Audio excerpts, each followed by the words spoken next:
Высокоскоростной 4G интернет появился еще в одном населенном пункте Коми. Базовую станцию открыли в Усть-Вымском поселке Илья-Шор.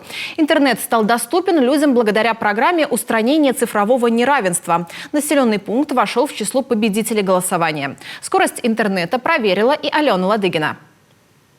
Сегодня жители Илья-Шора могут звонить и общаться в соцсетях где угодно, хоть дома, хоть на улице. На днях в поселке появился высокоскоростной интернет. Маленький поселок с населением меньше 500 человек стал победителем голосования по подключению сел и деревень к интернету в 2022 году. Интернет здесь был и раньше, только вот качество сигнала оставляло желать лучшего. Голосовали действительно всем миром, потому что весь поселок голосовал. Но трудность была сначала в том, что за этот интернет надо же было голосовать через интернет, которого у нас нету. Такой абсурд получается. И мы с Министерством цифрового развития разработали такую форму на бумажном носителе. Ну, как заявление или сбор подписей, вот что-то такое среднее. Теперь Илья-Шор полностью покрыт 4G интернетом.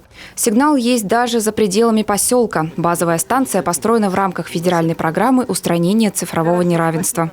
Если смотреть на то тестирование, которое было проведено в нескольких точках населенного пункта, то скорость достигает 100 и более мегабит в секунду. Соответственно, данная технология позволяет жителям населенного пункта Илья-Шор использовать все цифровые сервисы, которые сегодня предоставляет сообщество.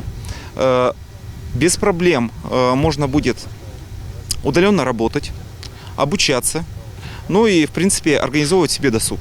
В прошлом году победителями голосования по подключению сел и деревень к интернету стали 14 населенных пунктов. Первыми 4G запустили в Илья-Шоре и Прокопьевке Прилузского района. Остальные 12 населенных пунктов обеспечат интернетом до конца марта 2023 года.